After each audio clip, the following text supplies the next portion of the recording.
Hey, welcome to Guitar Knobs, the guitars, gear, noise, and nonsense podcast, hosted today by these knobs. Tony Dudzik, Pick Guardian. Jared Brandon Wound, Pickup. All right, quick draw McBrandon there. Hey, this is Todd Novak. We are thrilled that you are listening to our show right now, and we hope you enjoy it for the next hour or so. This is the Guitar Knobs podcast. Tony, what do we like to do on this show here? We like to talk to people in the music industry that are boutique builders, if you will, of pedals. Sometimes we talk to influencers. Yeah. Sometimes we talk to reviewers. Yeah.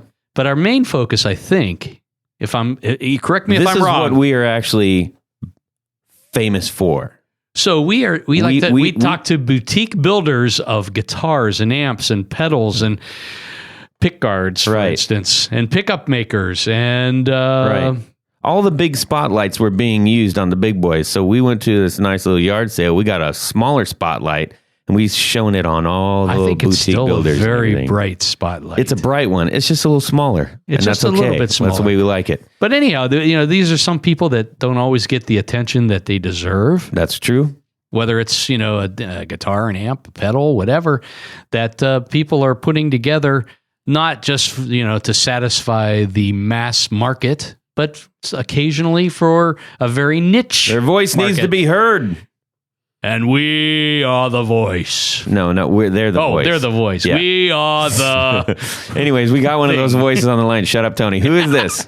This is Oliver Ackermann from Death by Audio. Holy moly. Death by Audio is in the house. We are thrilled that we got this interview right now. Thanks so much, man. You better believe it.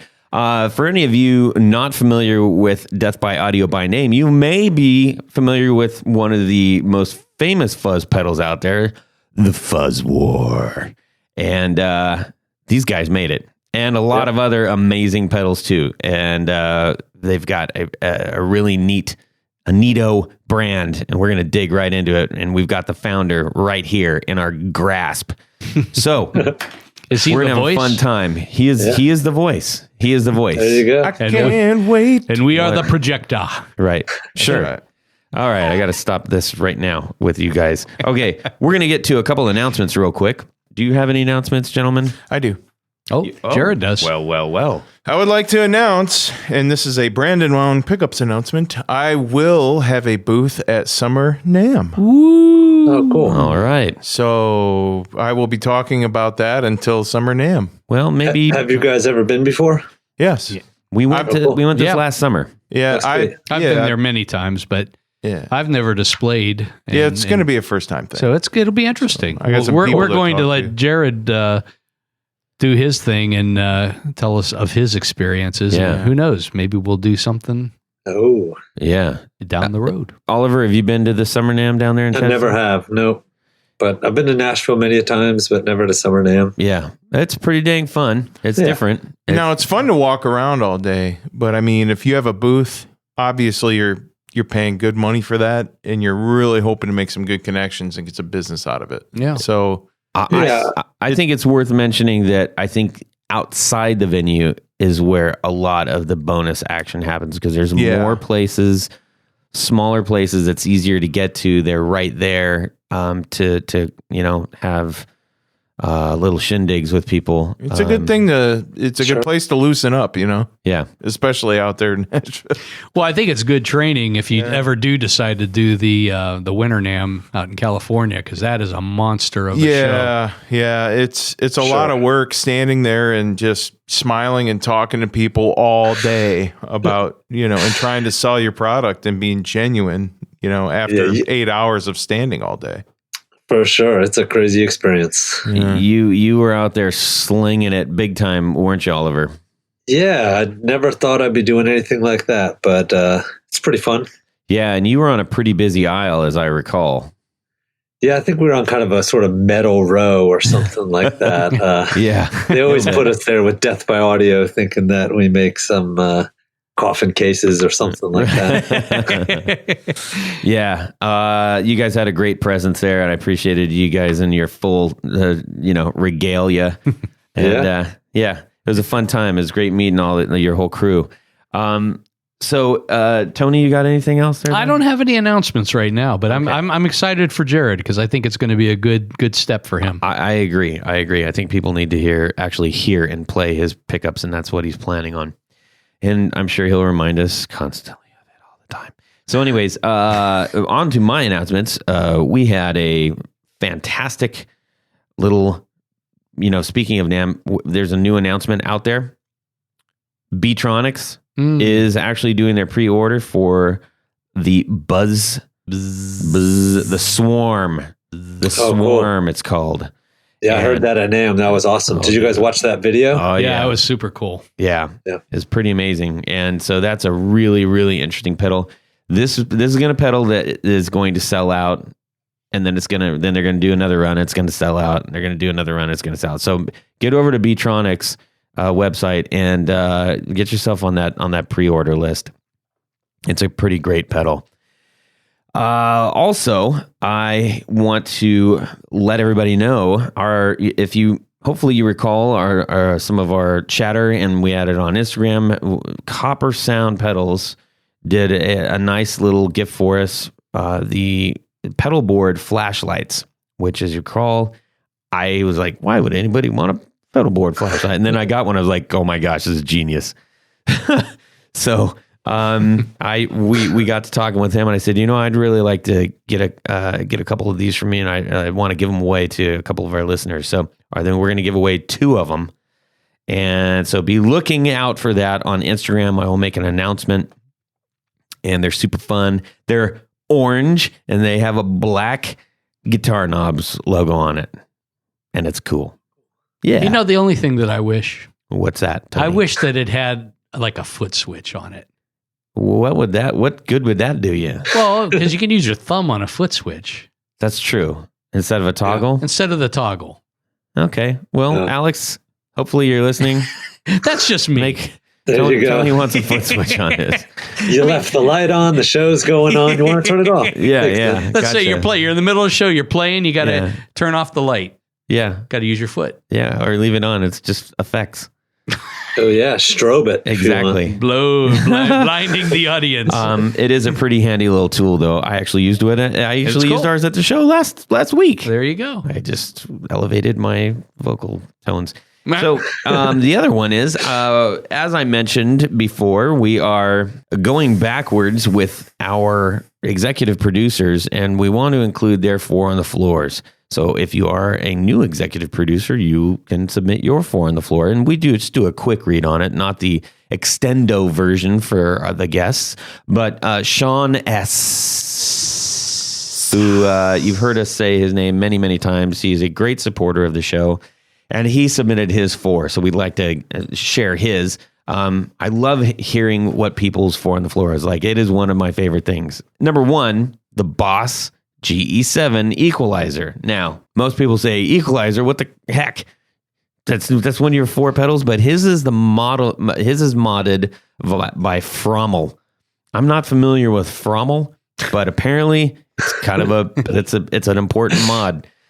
He said putting this pedal in the effects loop makes my amp come alive, and I can do almost anything with it. Huh. But without the mods, I wouldn't be so hasty to add it here. They are a must for this pedal, and so we don't know what kind of mods are done to it. If it's, I assume that it's one of the noise. It's like what Alchemy does. They kind of take out the noise of the pedal. Okay, so it's really interesting, and it's interesting that he's using that in an effects loop too. I think that's kind of a curious way to use it. Well, that's kind of like the old Mesa Boogie with the 5-way graphic EQ. See, sure. And this is why Tony's on the show, so he can say stuff like that. Anything Sean S. does is interesting anyway. Yeah. So number 2 is the Wampler Tumnus Deluxe. He says, this one beat out my Wampler Black 65 Overdrive barely. I plan to propose to Brian Wampler at my earliest convenience. To hell with what my wife says. I thought that was pretty funny. He apparently really, really loves this pedal. And then number 3 is the. Now I think I'm going to mess up this name. And Oliver, if you know better, please correct me. I believe it's a Neunauber. You could be right. I don't know. I've always wondered exactly what it was. Yeah, how's it spelled? It's spelled like N-E-U? N-E-U. Yeah, it's Neu. Neunaber. Yeah. The Neunaber Expanse. Now, he is kind of known for a couple of his other pedals, which are a little, he's got some complex pedals, but they're very highly regarded pedals. They've made it to a couple of our Four on the Floors, actually. His is it's the Expanse with the EXP pedal, so the expression pedal. Mm-hmm. He said, this one beat out my Catalan bred Echo Rec only because it can be used for a lot of the same echo effects. It's really 4 pedals in one at any given time. I love this pedal and what it can do, and they keep adding new things on every software release. So that's interesting. It's kind of like the TC Electronics. Oh, yeah. Brian Neunaber might also be invited into my love triangle if I ever get out to California.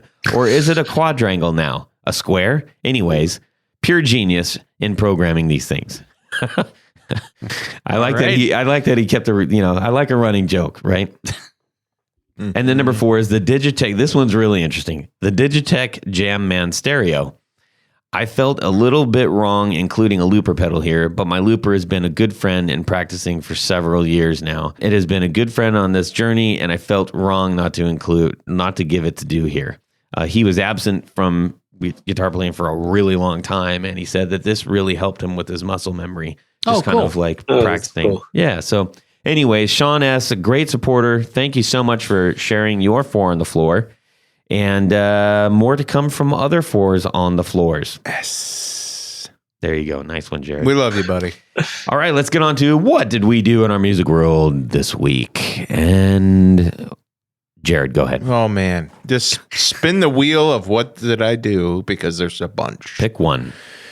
Pedals.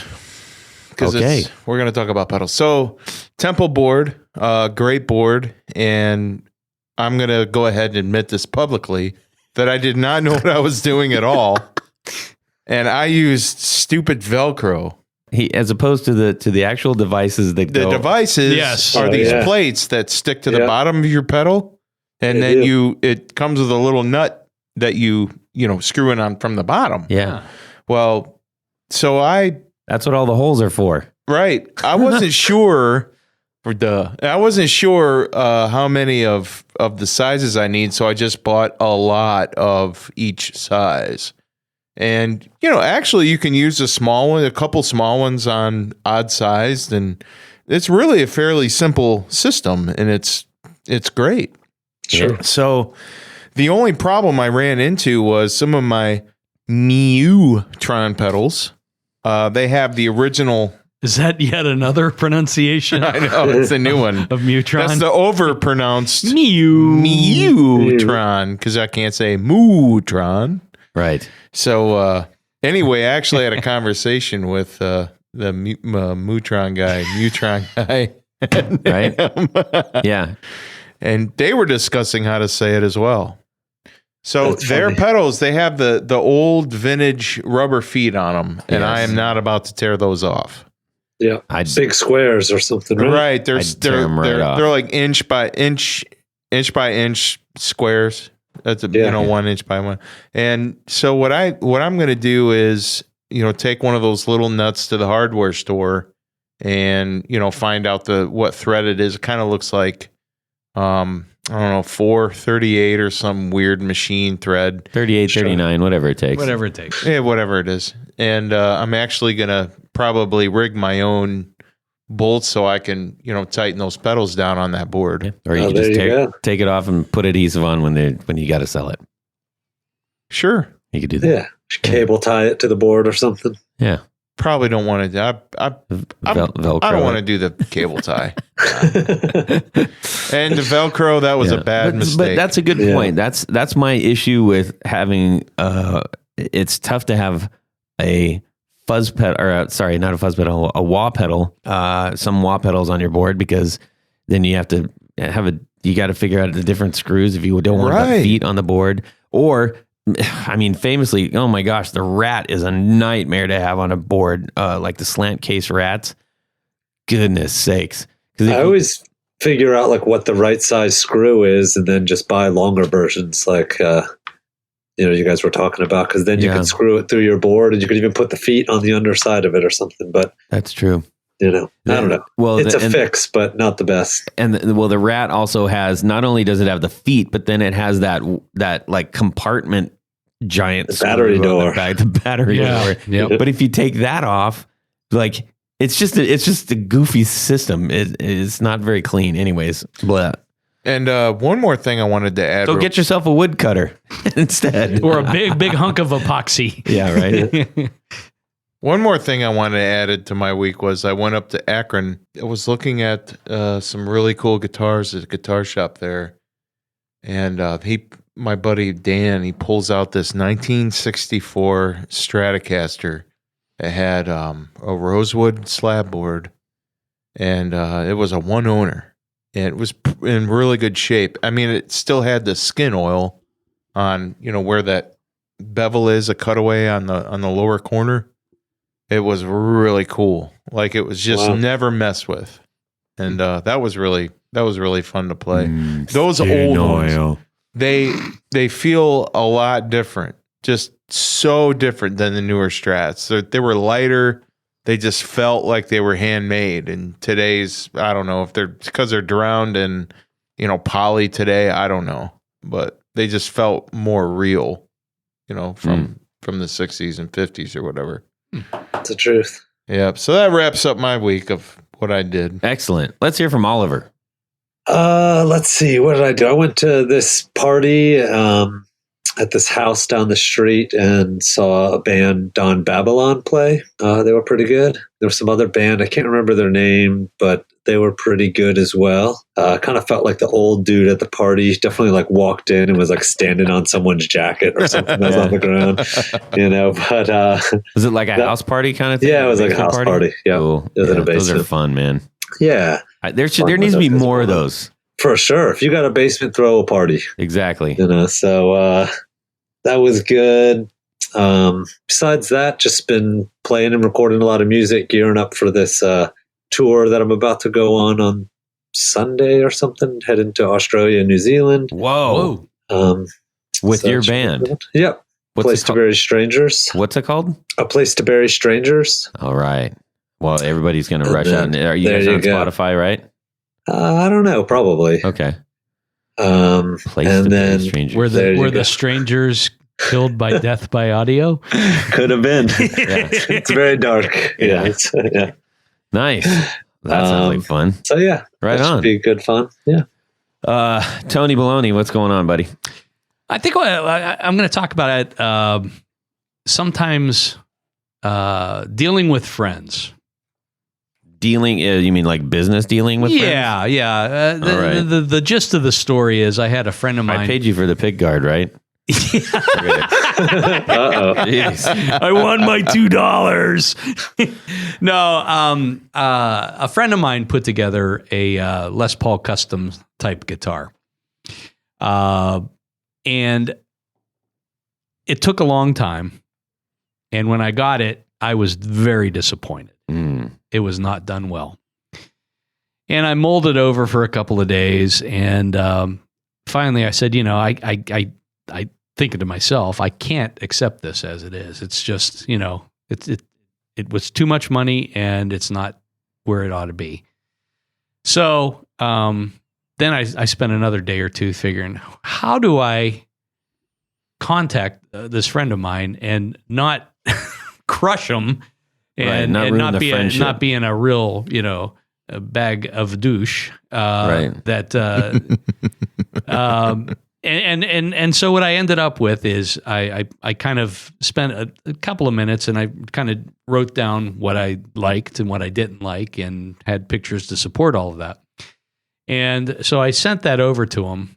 Basically, just wanted to see what his one reaction would be and two, what he was going to do about it, basically. And I half expected him to say, well, it is what it is kind of thing. But but I was pleasantly surprised, and he said, I want the line that really I really enjoyed the most was he said, I want to make this right. And cool. I hope that's the way he deals not only with friends but with other people. Because I make mistakes. Jared makes mistakes. When we're making stuff.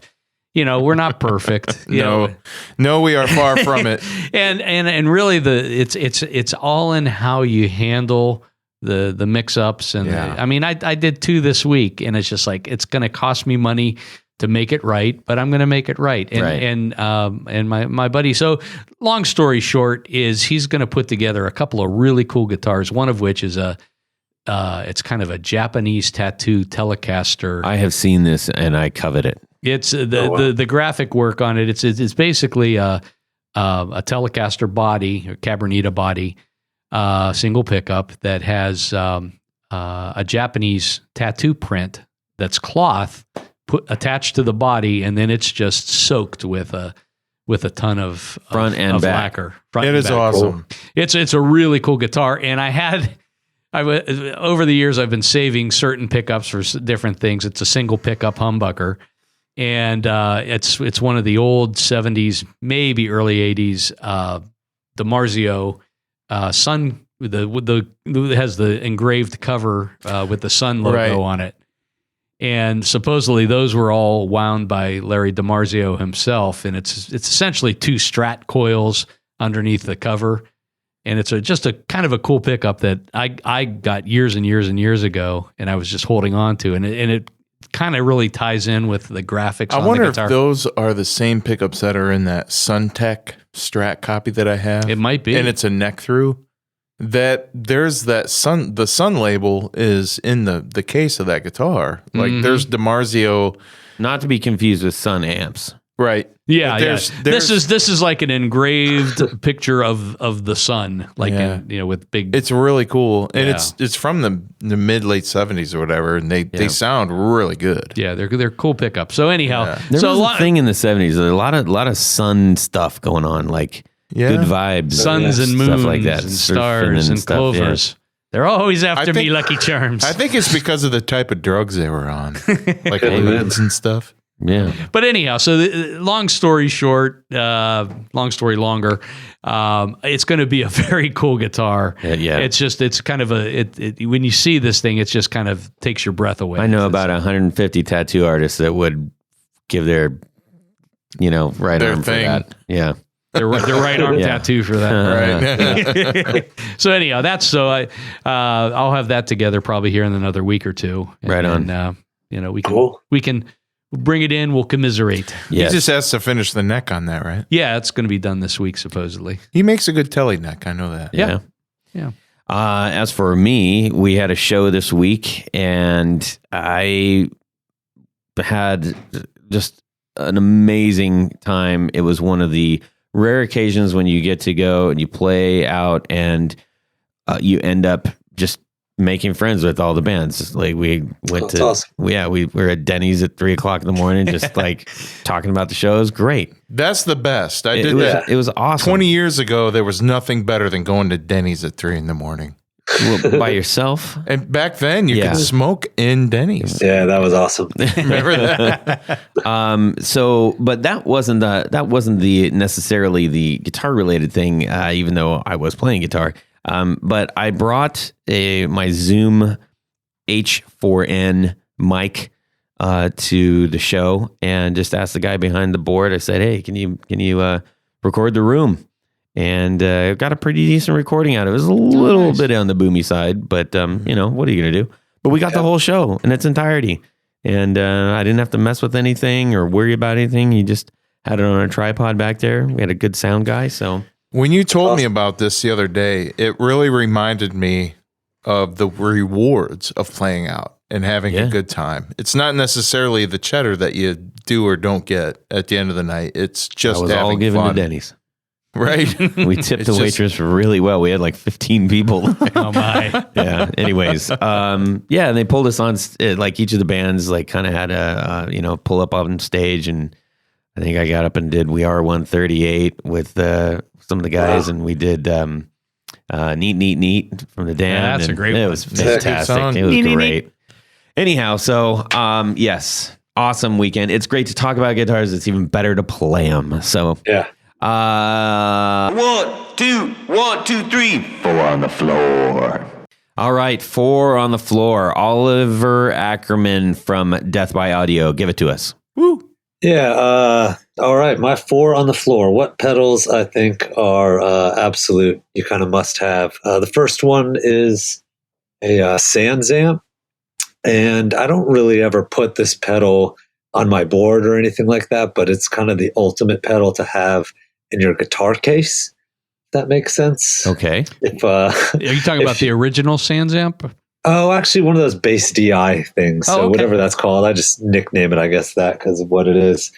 But, if you need a DI, it's a DI. If, let's say, your whole board, someone throws a beer on it or you just can't get it to work, like you got a distortion pedal right there, It happens, man. It happens, yeah. So sometimes you need all that stuff. Maybe you need to equalize something. It kind of can do all of that all in one pedal. So at this point, I don't even know how many I have. Maybe I have like 4 or 5 of them just because you kind of just need one at different times, or I'll run it with different rigs or put it on a board to use as a DI somewhere. And then if you want to turn on the distortion, you got distortion to distort the DI. I'm the kind of guy who likes that, do that kind of thing. But right. Yeah, That's very cool. useful. So it's sort of like a life preserver. Yeah, I'd say so. It's kind of good to have one and just keep it in your guitar case, I think. Well, what's interesting is right now, I think that there is a palpable uprising of the sort of amp in a box kind of thing. Not the kinds that are modeled, but like pretty true amp in a box. There's a couple released actually at the show. Step 1. Totally. That is really good too. Like I've even seen it happen where someone's amp blows up and they have to use the Sans amp. And, it's kind of sort of demoralizing, kind of bums you out to have to play through the DI, but doesn't sound terrible. Yeah, I used to use, I did a lot of acoustic gigs years ago, and I used the Sans amp acoustic DI. And it was really, a remarkable pedal because, every time, the sound man just, plugged the XLR cable into that, and it always sounded good. Yeah. Yeah. Right on. Pretty easy to travel with. Yes, totally easy to travel with. Awesome. How about number 2? All right. Number 2 would be the Color Sound Super Tone Bender. Oh, that's twice that's made it onto the 4 and the 4. It's one of the best pedals ever made. It's fantastic. And I got it a long time ago when the shop was still around. I guess, is it called like Marcase or Macase? I don't know exactly how to say it, but you used to be able to order those pedals online, and you'd even get like an email from the guy who made them, which I guess was the guy who ended up dying. But the pedal just sounds absolutely incredible. Must have been like carefully combed through to match like the transistors and everything, because even if you kind of try to like build it yourself with the same components, it just never really quite sounds that doggone good. Interesting. Are any of your pedals based on that by chance? That's what the basis of just like the rough idea for the Fuzz War was. I wanted to make a pedal that I thought was like better than the Super Tone Bender without like taking any of the direction from the actual schematic itself. Yeah. So that was kind of my answer to that. How do you think you fared? I think it kind of does that. It's always sort of hard to tell. It's like depending on what you're playing through and what you're doing, you could kind of flip flop or go either way. But yeah, at the time when I designed the Fuzz War, I was playing through a lot of twin reverbs and stuff, and I think that really kind of blew the color sound out of the water at that time. But I still every once in a while grab the color sound off the shelf and play it, and it sounds great. So rad. Yeah, it's a goodie. I dig it. Cool. Well, how about number 3? The next one would be probably an unpopular choice for a lot of people, but okay, the Zoom Multi-Stomp MS100 BT. It might be the base model, or maybe it's a Bluetooth model what the BT stands for. I don't know. But it's kind of a stupid pedal in a way where you've got a lot of menus that you have to scroll Tell through. Us how you really feel. All this stuff, yeah. But I don't know. I always kind of find myself buying these multi-effects pedals just to kind of inspire myself to like scroll through and write songs and quickly just have different sounds that you can just kind of access. And this one just has some like really cool effects that I don't know, I haven't really heard anywhere else so much. So there's like this like freeze sound where you like strum a note and it freezes, delaying it until you hit another note to re-trigger the freeze. And I don't know, some other kind of cool, wacky, wonky. That's like the EHX freeze? It's sort of, but that is more like fluid, and this sounds kind of like crappy in some sort of way, which is kind of awesome, right. you know. So hey, crappy is kind of like awesome. Yeah, there you go. You know, I'm also a fan of I'm a fan of the effects processor. I don't want to leave any stone unturned. I want to see what all that thing can actually do. So totally, those things. Jared is surprising us constantly. I never imagined that coming out of his face. I have a couple of them. Well, I know, but there you go. Having them is one thing. I spent like 30 minutes on one of mine the other night. Oh, that's excellent. Just going through everything and laughing at my old presets from 10 years ago. Yeah. There you go. Oliver, I think you bring up a really good point in that oftentimes, if we've cultivated if we've curated a board and we say, this is my sound, and you are playing, do you have the right tools you need to go out of your own box? And I love the idea of actually just having a multi-processor off to the side, like a Boss GT, whatever, and picking a number and just going right through it and saying, all right, okay, that's an out of control phaser. I'm going to do something with it right now, and just forcing yourself to do a riff on it. I love that. I want to try that. I'm going to commit to this. I'm doing it. Do it. Put one of those on your board. Inspired me. I'll let you use my process. Make it happen. Yeah. I'm going to get you a pod. Yeah. Give me something cooler. I want a foot thing on it at least. Hey, I got you. Yeah. I got an old Digitech. Digitech. Yeah, I sold an old Digitech. Anyway. I got the old silver one. Oh, really? Yeah. Okay, man, maybe I'll try that one out. Okay, anyways, here we go. Number 3. Yeah. Oh, that was number 3. That was number 3. Wow, we're blazing through this. Quattro. What's number 4? Poor well, the number 4. I'm going to keep on talking about the Zoom for a second. Oh, sure. I think one really, please. It's awesome to just have all those effects at your fingertips. Like for someone who's just starting out or something, or even if you can only bring so much stuff with you, it's pretty cool to just, let's say you're like, dang it, I didn't bring my phaser pedal. Like you got a phaser pedal. Very useful. Uh-huh. Everyone should use one of those things. And runs on some AA batteries. So if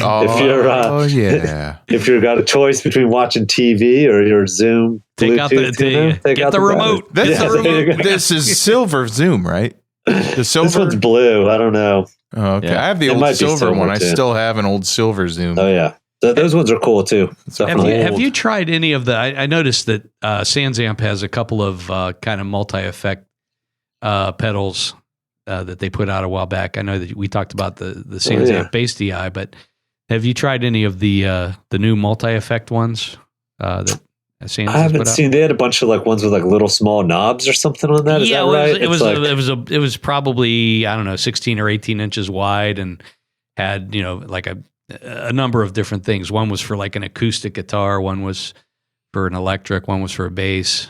Did you play them? Was it cool or? I've never tried one. I've done some research on them, but I haven't tried them. I should have tried them at the show. Now that I think of it, one thing I was impressed with at the show was those Keeley pedals, like the Loomer, and maybe it was like the Dark Side of the Moon or something. Did you guys try those out? Oh yes, yeah.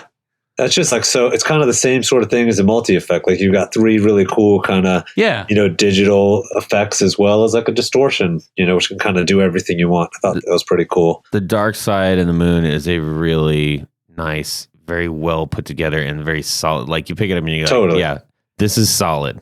Yeah, it doesn't feel like, it doesn't feel like a toy, even or some of the multiprocessors you pick him up and you're like, I can break this. By bending it just slightly. feels so. It feels like you're copping out almost. Like, I'm settling. But other ones actually are like, whoa, this is legit. So, anyways, blah blah blah. So on to number 4. All right, that would just be Crybaby wah pedal, and I don't know, like there's a lot of other wah pedals that I've used that maybe have a better sound or something, but you can always find a Crybaby at a guitar store and it's a pretty usable wah pedal. But yeah. I don't use the Crybaby. I always build ones myself, but it's pretty good.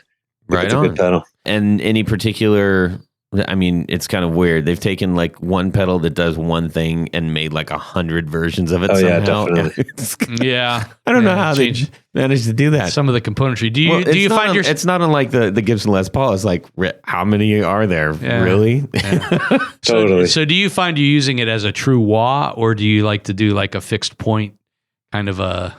yeah, I'll just use it as like either like fixed point or like a slower sweeping filter, just to, you can just kind of do so many effects, sort of simulate the sound of a phaser or whatever you want kind of with a wah pedal. It could be just a treble boost or kind of make the guitar sort of disappear in the darker regions and do a lot of like, I don't know, just find it very, very useful. Cool. Right. Awesome, man. Well, that's a pretty fun 4 on the floor. Let's get on with the interview portion of this. What probably most people have been waiting for, and myself included. For just a quick introduction, as far as from my perspective, you have a brand and a presence out on the ether, creating some pretty wild stuff. And you guys are wild in nature. It's entertaining. You have an entertaining brand. If you watch any videos that Death by Audio has put together, I think at bare minimum, it's going to inspire you to make some really loud, raucous noise and join in. You're not taking yourself too seriously, it seems, which is pretty watch healthy. It, buddy. No, yeah. In a good way. He resembles everyone. So anyways, yeah, this is somebody that I've wanted to have on the show for some time because I think they're unique out in the guitar world, and I'm really happy to have the founder of Death by Audio. Thanks for having me. Yeah. So let's get to where you started. Not necessarily your brand, but I want to know where sort of like the genesis of how Oliver got into making crazy music came into play. I mean, it comes from so many different places, I guess. I always at some point, just sort of fell in love with electric guitar. And, once you kind of could crank an amp up and play guitar, you just kind of felt the magic of what that was all about. And so when my parents would leave, I used to have this giant like SVT amp that I bought from a friend that, my parents didn't really know about. And I'd like take it out in my room and like just blast it out and shake the whole house. And that was kind of like, starting exciting. I would go see bands and then kind of really wanted to play music with friends. And so we started kind of doing that. And then eventually was like really inspired I went to art school, and there was all these crazy like house shows where people would throw out like abandoned warehouses and like alleyways and down like train tunnels and stuff. And so that kind of introduced me to a lot of like noise music and noise musicians. And I would like to know what your first guitar was. It was a Gibson SG that my brother had bought, and he didn't want because he kind of like started to learn to play guitar, and then I think lost interest. Let's elaborate. Is it the standard or the faded, or was it a special? Maybe it's the standard. It's like just that like plain walnut one. Yeah. And it was like a homemade cutout pickguard from this piece of mirror I think someone thought was cool. And, don't try this at home, people. Yeah, exactly. But did it have a broken headstock on it? Nope. Still got the headstock on it. Okay, still cool. Fine. Because I had one with a mirror pickguard that I made, but I broke the headstock, and the insurance company took it because they paid me for it. So wow, that would be funny if that was the one. Yeah, if they fixed it, nobody could tell. But that's why I asked. Yeah. Why did you have the mirror? Maybe some artist had that same guitar or something like that. Yeah, Matt Guitar Murphy, Blues Brothers band. That's incredible. That's so funny. That would make sense. Yes, sir. Yeah, well, especially if that makes sense for Jared a whole lot. Yeah. You're talking about seeing bands and stuff. I'm just curious, like based on the kind of pedals you're making and the noise you're making now, what was an early inspiration for you? You mean just like bands or stuff? Yeah, music wise, like what really grabbed you by the ears early on?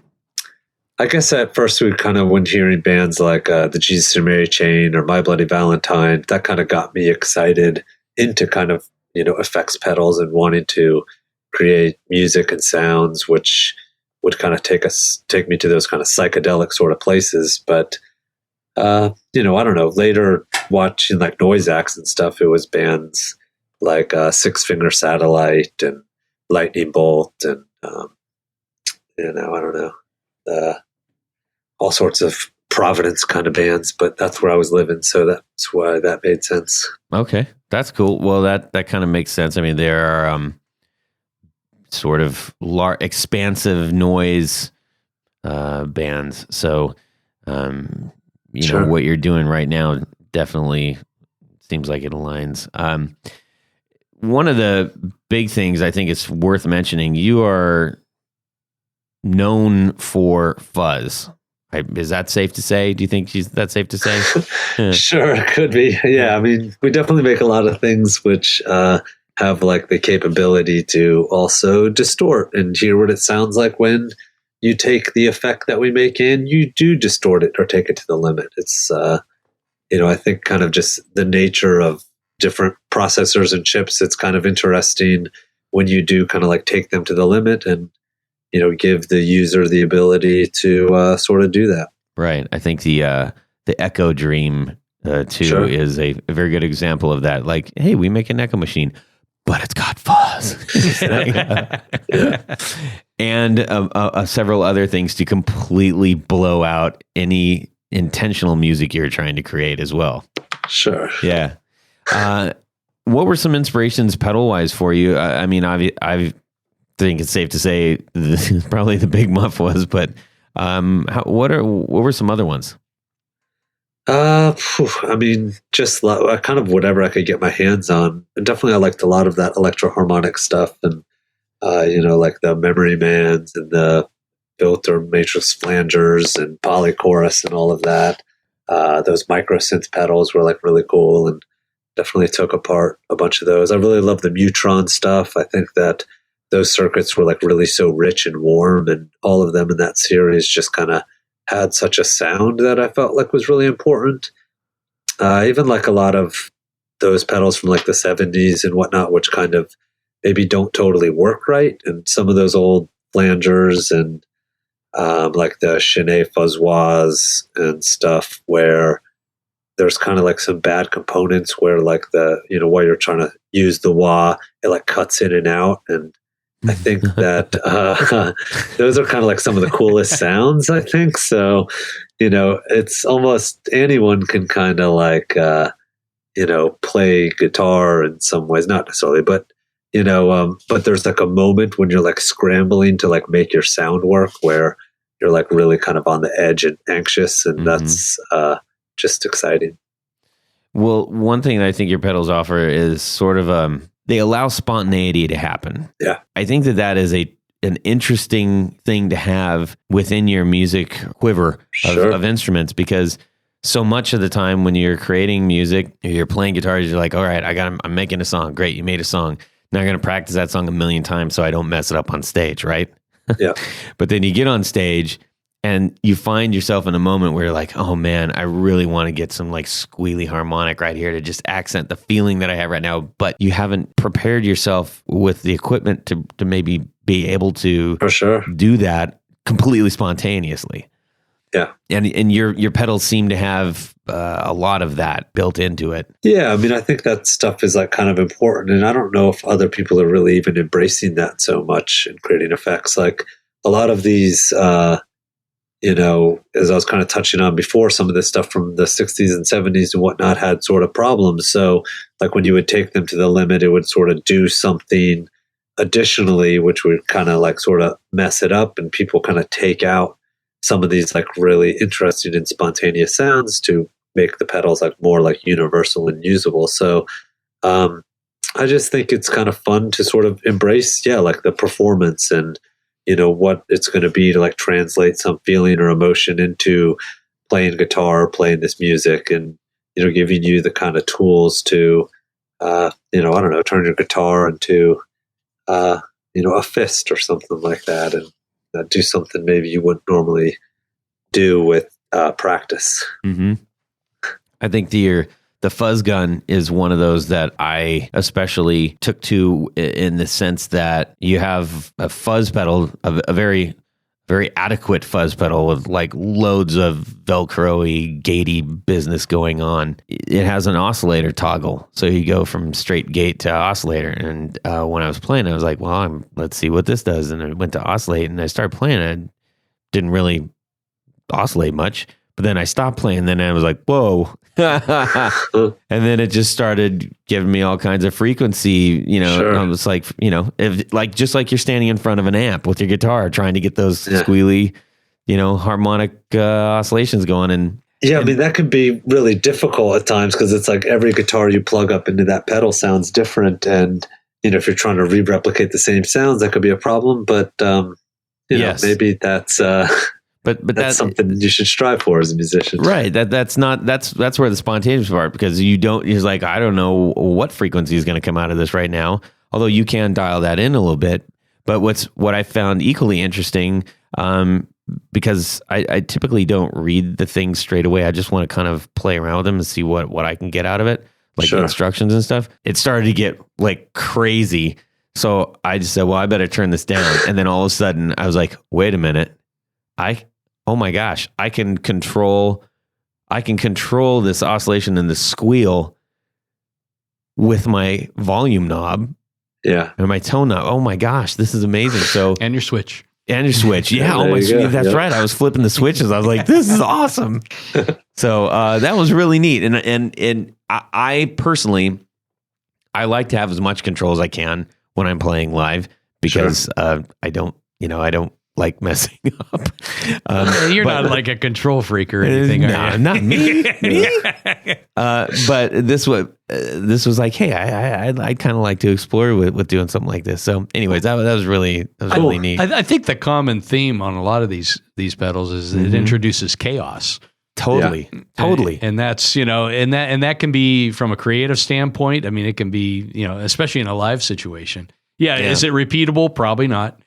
But you can, do different things, and we've all done it. Throw the guitar into the speaker, and make some kind of noises come out and that sort of thing. But, but in that respect. Well, and even on the simple, I would call it simple, the Fuzz War. I mean, it's a massive box, and on one hand, one might say, why is this box so big, and why are these knobs so big? And then you're standing there playing, and then you realize I can control the tone while I'm playing with my foot. Yeah. That's awesome. Yeah, for sure. Yeah, it's fantastic. So how did you, it's one thing to say, I really like music. I really like making crazy, chaotic music, and I'm inspired and yada, yada, yada. How does one go from there into then understanding electronics and making pedals? I mean, at the time, like, I was in, some different kinds of bands, and we were just kind of really trying to do stuff, and really nobody ever kind of pays attention to your bands, because like, kind of who would? A lot of times we get like kicked out of places and whatnot. And so, we're always just kind of trying to have to sort of do every sort of aspect of it. So you sort of become like, the record producer, and you're recording your music, and then you're also making the posters for the shows and trying to get people out and stuff. And one of those things of, trying to do more with the music was even just to explore what could be done with, like, while recording, with effects and everything. So it was kind of just the desire to want to create other atmospheres.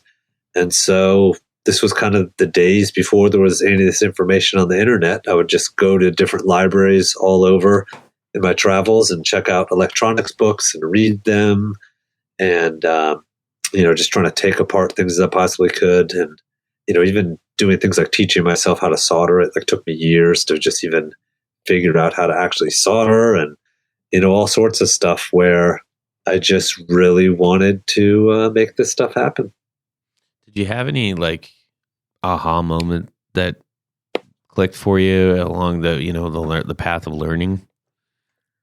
I mean, I guess once I finally kind of figured out how to solder, that was a really big aha moment. And then I guess, just so we kind of, the more things you would sort of do, you kind of keep on having those aha moments. And, once you can sort of figure out what, I don't know, they're kind of talking about in an electronics book. There was books that I would read and I wouldn't understand a word of what they were talking about, and I would read the whole book. So I guess once you kind of start to piece those pieces together, that's at least pretty cool. Mm-hmm. And you go through lots of trials and tribulations, and things are tough, and you have lots of those, like, oh, never charge someone $100 to build some custom pedal, or something like that, I guess. But it's interesting to find for me to understand how people get into this, because it seems like something that is not easily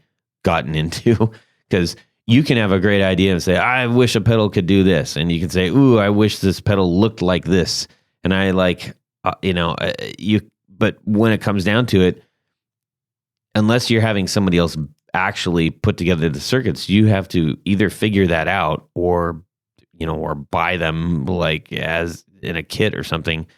But obviously most people are actually figuring it out. And that's one of those things I have a huge amount of respect for, because it's complicated stuff unless you have loads and loads of time to dedicate to do 90% of it wrong. Yeah. Yeah. I mean, I guess, at the time when I was doing a lot of the learning, I was living in this warehouse for free in Virginia, and I didn't really need barely any money. I think it said on my tax returns or something that I made $3,000 that year or something. So was able to just work, around the clock on trying to figure this stuff out and experimenting and, kind of teaching myself along the way, I guess. The majority of your pedals right now are, as we said, pretty heavy, fuzz related induced things. But you, I think recently have been waning a little bit more towards more complicated sound machines. Can you talk a little bit about that? Yeah, I mean, I think that's kind of, just the nature of, I guess, where you want to go when you get more comfortable with kind of doing things that are more complex. I mean, recently I've really just been getting into a lot of computer programming. And so I've just been kind of teaching myself a couple of different kind of languages and sort of, diving into that too. But we haven't done anything that's totally digital yet at the moment. But that's what I've been working on recently. But besides that, I guess we made some kind of really lo-fi sort of pitch shifters, and we came out with the pedal that kind of started Death by Audio, the Total Sonic Annihilation, with Total Sonic Annihilation 2, which just kind of forces your pedals back into themselves. That's actually a pretty simple concept. So can you elaborate a little bit more on the Sure. Total Sonic Annihilation, aside from it being one of the coolest pedal names ever? There you go. Well, so basically it takes whatever effects pedals you have on the ground and forces them back into themselves, the output back into the input, and you get to control how much that happens. And so you're basically kind of circuit bending your whole pedal board all at once, and that kind of does all of these weird, interesting things where it can either sound like more distortion, or aliens are talking to you, or that happens to you too. Yeah, exactly. Or turn your pedals into a transistor radio or something. Some of these things, which it's extremely unpredictable and very noise based, or it can just be depending on how you've dialed in, it can just be a slight modifier for your pedal board. So basically it takes whatever pedals you have and then kind of doubles the number of effects that you have, because this pedal, depending on if it's on or off of what's in the loop, changes what the sound of that is. And then with the Total Sonic Annihilation 2, we added a couple of extra features, it has a boost and a limiter, and also a phase reverse switch. So some things where maybe the phase of what's coming back in the loop counteracts with what was coming out of the loop. So you can flip that, and it can do weird, interesting things with phasers or flangers, or maybe some pedal that is made incorrectly, or so they say, where it's has the phases reversed when you I don't know, turn on the pedal. Right. But so that'll make that work in the loop as well.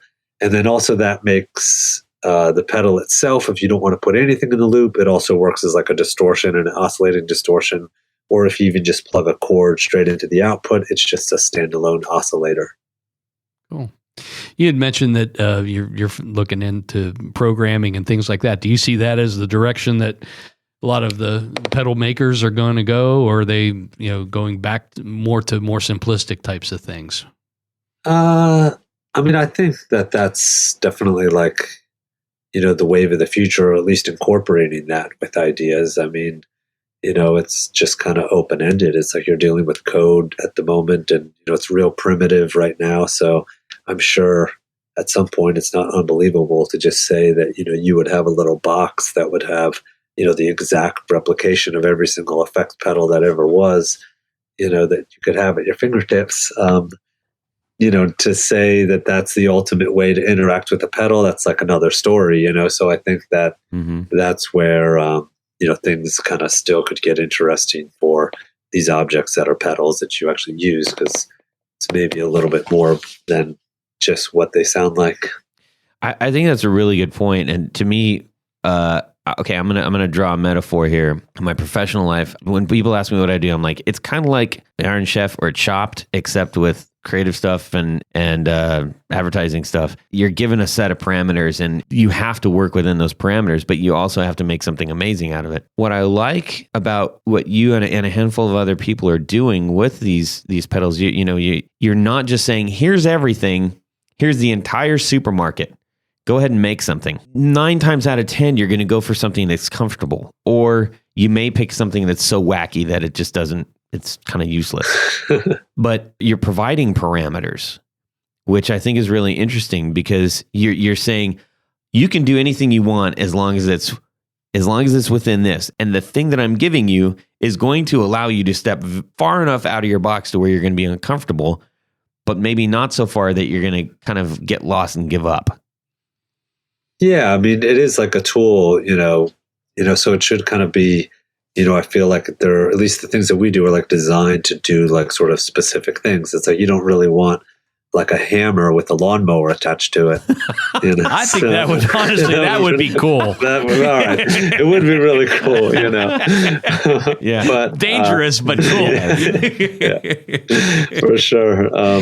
So, I think that's, really almost all you're doing with, at some point, if you like know everything there is to know about designing any effect pedal you possibly could, it really kind of comes down to, what are you going to make, and how is this going to react with the musician and stuff. And so, and I think that is a lot of times like a more important question than, I don't know, just sort of like whether something is like the right transistor or something is sort of, right.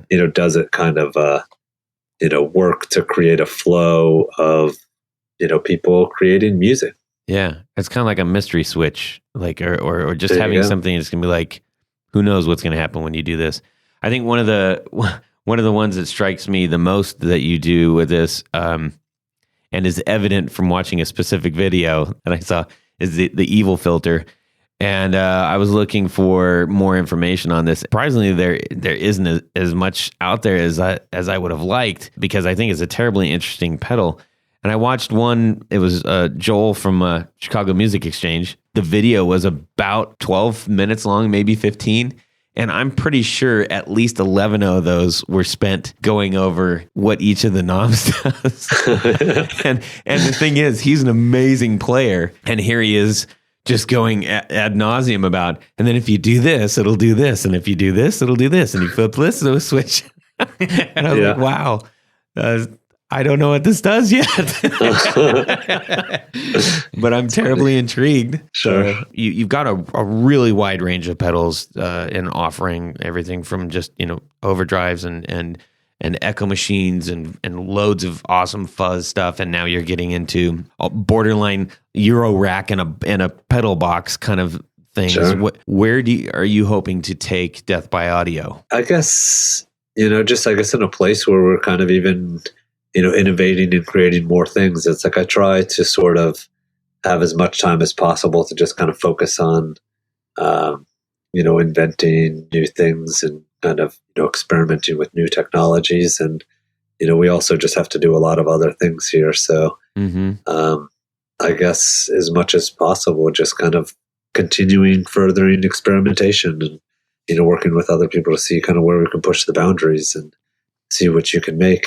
I would love to see. This isn't necessarily a challenge to you, but I think that there's a lot of room. One person that I know is really pushing these boundaries is Frank Daimel Guitars out in Germany. I would love to see a little bit more push towards onboard like guitar stuff. Sure. Not crazy pants. I don't need a pedal board on the guitar, but like maybe there's just like one switch that, like yours is like, hey, boom, you're going to switch that. And instead of going from, switching pickups, it's going to give you an oscillator. Like just, You know what I always thought would be a cool little passive effects box for that is just a box where you just have like just a piezo in the box, and it hooks up to the thing, because if you even just have that like in a box attached to your guitar through the guitar jack, it sounds pretty nuts. Yeah.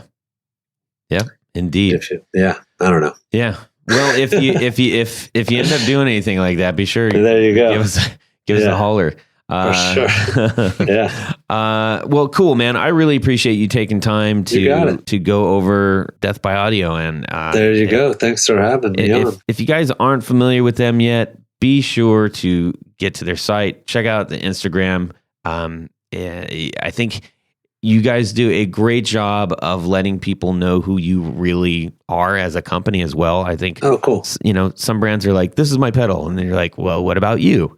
And the neat thing about the guitar world and gear world is that, we can go buy a piece of something, but the reason that we actually like listen to podcasts and watch the videos and want to meet the people is that we want to have some other kind of attachment to, I like this because it sounds good, but also I really dig who made it. And I think that's important. And you guys do a great job of that. Well, I think there's a lot of cool people out there building stuff, and you kind of just find out every time you go to one of these things like NAMM or something, how kind of great the community is and the cool kind of support for all this stuff. So pretty cool. Awesome. Well, we're going to transition into our Jared's favorite subject. Would you rather? All right. All right, man. Nice. This week's Would You Rather is brought to us by our new patron, Rick Langlu. So, your plane crashed on a desert island. Lucky you, Tom DeLonge of Blink-182, Nice. that rhymes, was on the plane with his guitars, but you can only save one guitar from the crash. Well, because it's burning and plane fuel is really bad and all that kind of stuff. Oh, man. So terrible for a guitar finish. Is Tom okay? Who knows? Yeah. You're saving the guitar. We're saving the guitars. Right. Probably not a bad thing. They're instantly relic. Do you get Tom DeLonge's signature Fender guitar? Ooh, or do you get Tom DeLonge's signature Gibson? So his signature Fender or his signature Gibson. All right. Let's see. Tony, go ahead.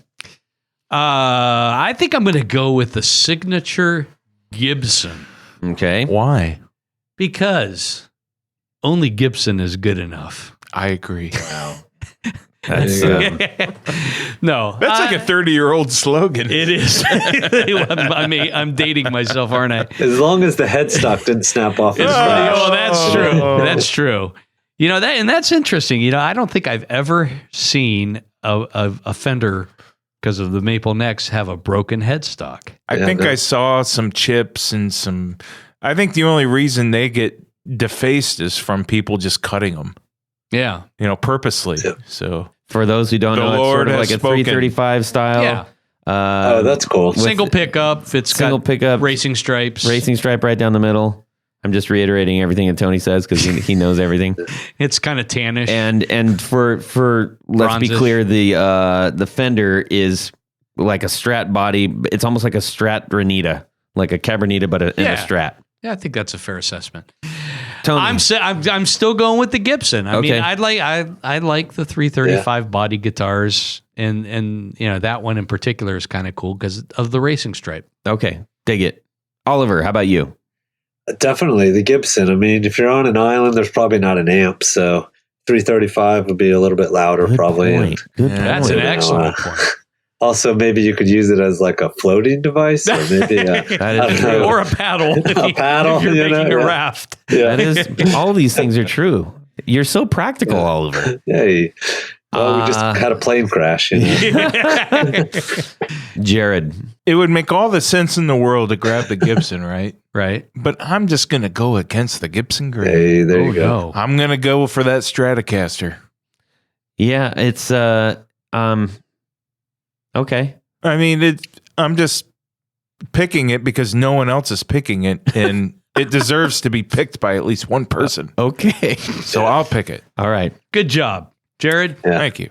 I am going to go. Here we go, everybody. I'm going to go with the Fender. No. Nice. This is true, but I'm Go going for to it. use it to kill a boar. Hey, there you go. That's smart. It'd be All better right. for you. Ding, ding, ding, ding, ding. I like it. And crack open coconuts. I love it. And That's that true. you can That's do. true. You could. Yeah. The maple neck. Those are That's good right. ideas. No problem. Yeah. Yes.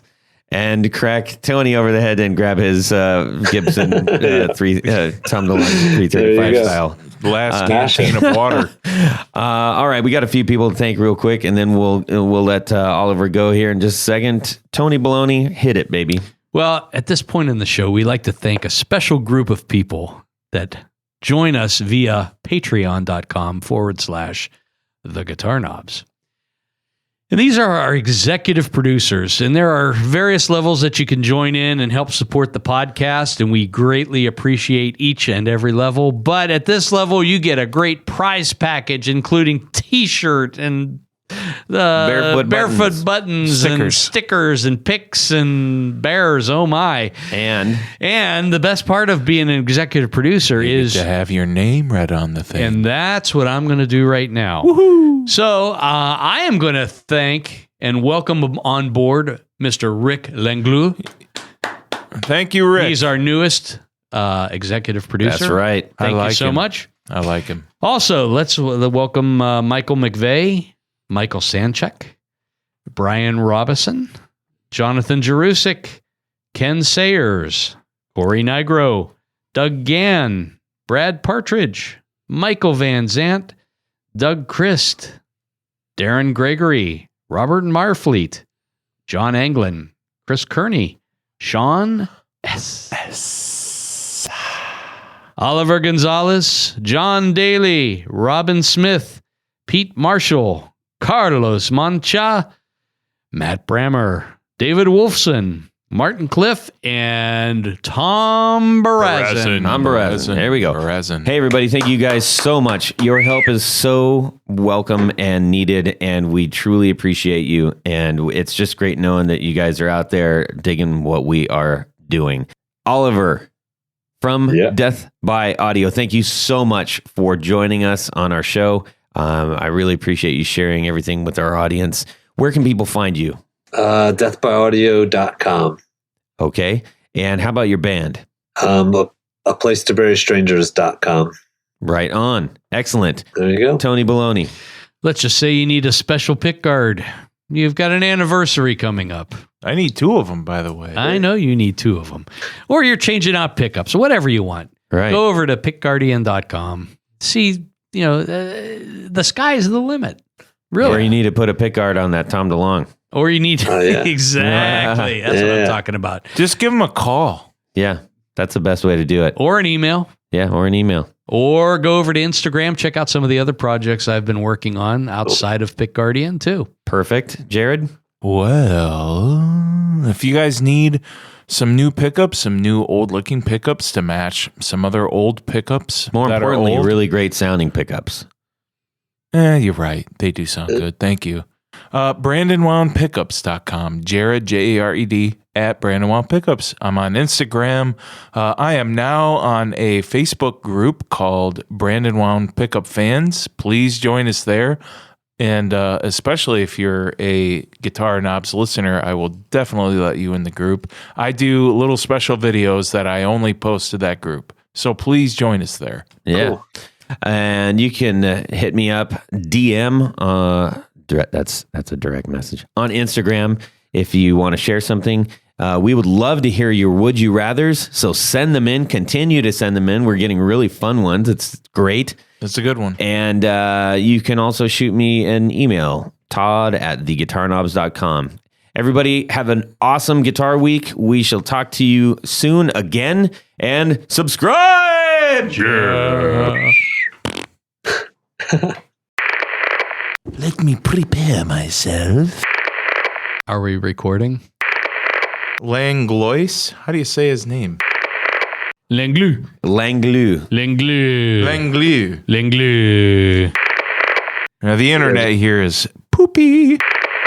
New patron, Rick Langlu. Glue. Mootron. Langlois. No, Langlu. Langlu. Oh. Langlu. Would you rather? Okay. All right. We're going to get through this. All right. I like you. Well, that's it for these knobs.